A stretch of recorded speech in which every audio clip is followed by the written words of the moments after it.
Hello friends, I am going to try and show you how to use Zoom to record a screencast. And I'm actually using Screencast-O-Matic to record myself teaching you how to use Zoom. It's a little bit odd, but and I've never tried to do this before, but we'll give it a shot. So you'll notice that you'll go to Zoom.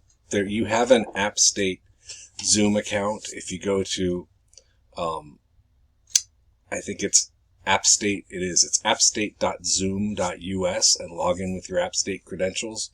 You have a free Zoom account that's unlimited, much better than the free ones you can get from Zoom themselves. And you also have a Screencast-O-Matic account, free, with all the full features that AppState provides.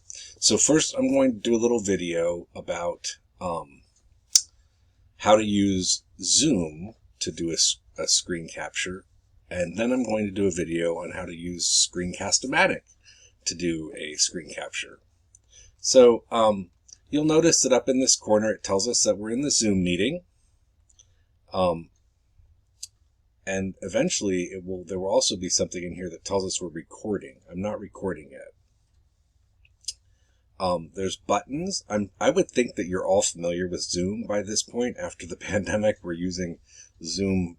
We used it for a lot, and in my business, we still use it constantly. Every day I have meetings several times a day using Zoom or Teams or others. But anyway, to use Zoom as to recording your screen is not what it was originally designed for, but it works very well. So, there are your buttons. To get started, you need to make sure that you've chosen the right speaker. And you can tell that I've chosen the right speaker because it's turning green when I talk. And I don't have awesome speakers, so I might be a little soft, but hopefully you can hear me. And mine is set because it knows which I use it all the time. And then you also have to choose which video camera. And I have a couple. I have one that's built into my laptop, but I'm not actually using. My laptop stays closed. I have it connected to two large monitors, and so I can never use that one, or it would just be the black that you see inside the closed laptop. So I have a separate USB video that is actually recording the video. Something you may want to do is turn off the video so that you are just showing your screen. If you leave the video on while you're showing your screen, it'll be a picture-in-a-picture setup. And maybe I can show you that in a minute. If I turn off when I show the screen and keep the camera on, there will be a little video of me up in the right-hand corner so that you'll be able to see me while I'm talking. I've made some of our videos that way, so you've probably noticed that.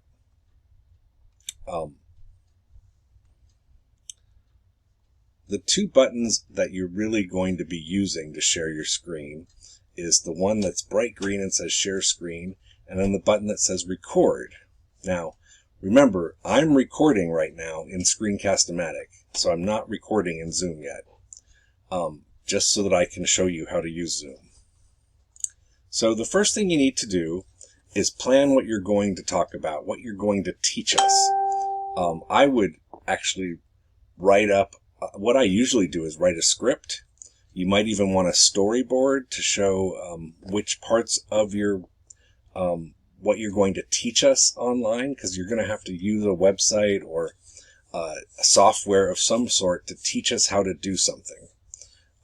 And what I like to do, you should be able to see that there is. No, you probably can't. There is a box in Screencast-O-Matic that's going around my Zoom that I'm just recording part of one of my monitors. When you're using Zoom, it'll be a green box, and I'm hoping that I'll be able to show that to you. So you'll either want to record the whole screen or just a portion of the screen, and there's a good reason to not record the whole screen, because the bigger you're recording, the smaller what's on your picture is. So if I'm trying to just show something, if I'm showing something small, the less screen you show, the bigger it will be when you're playing the recording. So I'm only recording a portion. So let's look at the share screen options. I'm just going to click share screen. Now you can see I have two monitors, and so it shows me everything that I could possibly share. I can share all of screen 1, all of screen 2. There's a whiteboard, but we're not going to use that. You could share an iPhone or an iPad. I'm not exactly sure what that is. You could share just this application, which is Firefox, where I have my notes for making this video. I could share just the Chrome application where I have opened up Screencast-O-Matic. I could share my Teams calendar, or I could share, I have another Google Chrome open, and that's actually what I'm going to share, but it's showing as empty because I have it minimized. An important thing to know about Zoom is that if you also want to share the audio from the computer, like if you want to play a video that you want the people who are watching to hear what's being said on the video, you have to click this share sound. And often people forget to do that, even in live webinars. All the time people forget to do that. So if you want to include the sound, you have to click share sound. Optimize for video clip. That's never really done anything when I've tried to use it, so I don't really know what that means. And then that was basic sharing. Up here is advanced. And it lets you, in Zoom, you can share a portion of your screen. But I'm going to share the full screen today. Well, yeah, no, I will also share a portion so that you can see the green box. So let's choose that. And then click share down here. There, now you can see the green box, right? And I don't actually have, and you can see me up in the corner because I didn't turn off my video. I can still turn off my video. But let's share what I wanted to share. We'll pull up the Google Chrome. So now, let me make that a little smaller. This is all going to get very small because I'm trying to show boxes inside boxes.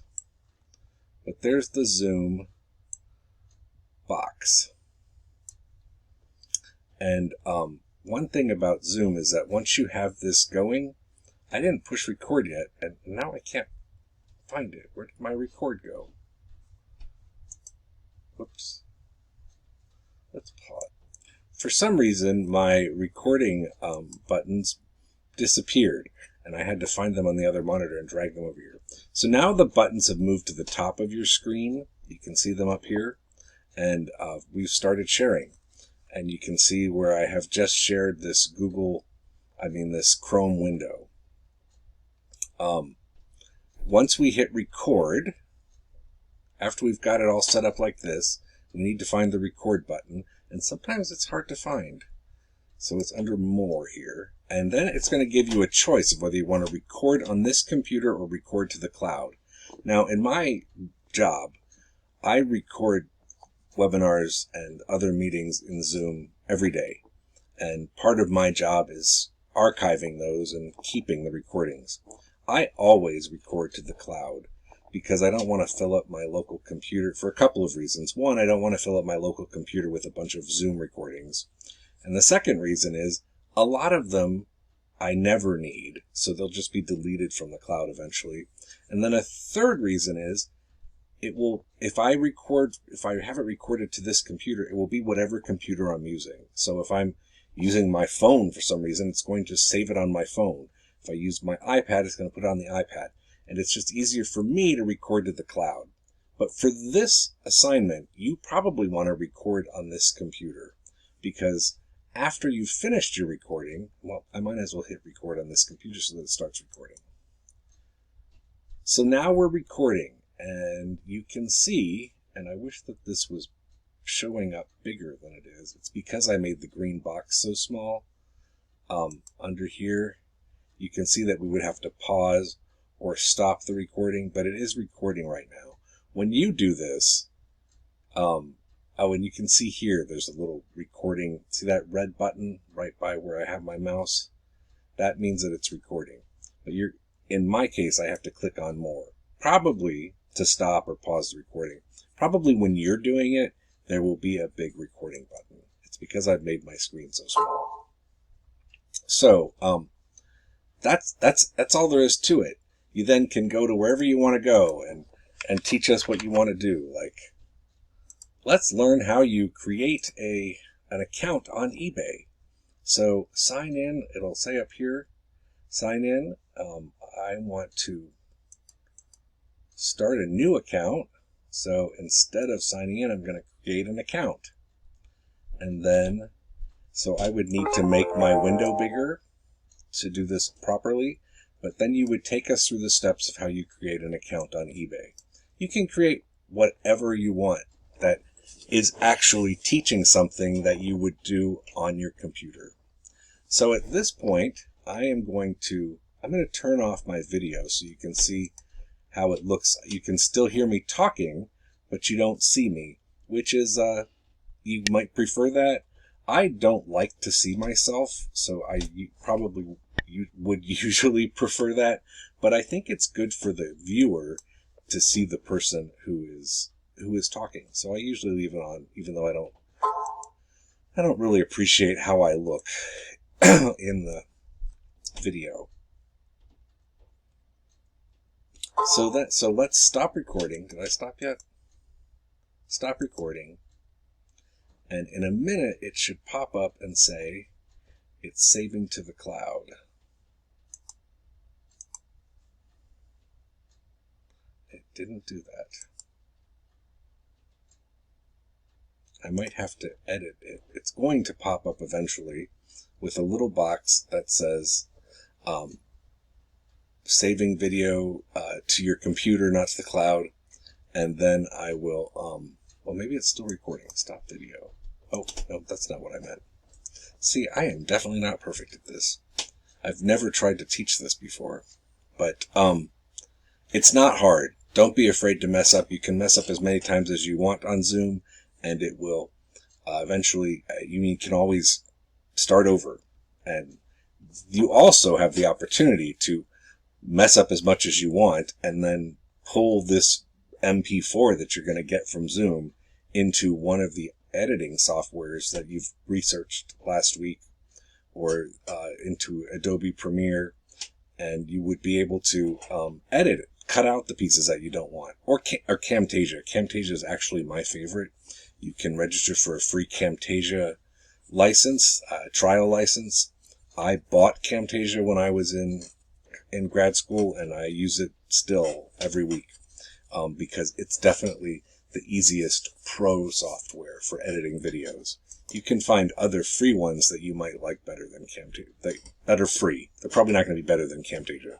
But you use whatever you have, whatever doesn't cost you money and what you're comfortable using to do your editing, if you need to. Now, for this assignment, you're not required to edit. You are required to produce something that you're ready for people to see. So that either probably means recording more than once, or making a recording and then doing a little editing so that it's professional. But I'm going to pause for a minute. So I think I figured out what I need to do. I need to stop sharing, and then I probably need to leave the Zoom meeting, and it'll pop up with the little file that you'll need. So let's stop sharing, and then let's end my meeting. So I'm going to end Zoom, but I am still in Screencast-O-Matic. End meeting for all. And then there it is. See how it's converting my meeting recording? Now, because your recording is going to be pretty small, not very much time, it's going to be a pretty quick, it will do this very quickly. When I record 2 or 3 hour webinars, it takes a long time, and it will eventually pop up with this. But for you, you should be able to wait there and get it. So it's putting it on my computer under, I have a Zoom file, but I think it will usually go in yours under your downloads. But wherever it is, you'll see it'll show you where it's putting it, and then maybe it usually pops up and shows you exactly where it is. If not, you're going to have to find it once you save it. So for some of you, it might be easier to save it in the cloud because you like the cloud, you'll be able to just go into the cloud and download it instead of having to find the file on your computer. It's totally up to you. So at any rate, that's it for this video. It's much longer than I expected it to be. If you have any questions, come to my Monday meeting and we can answer them. Talk to you later. Bye.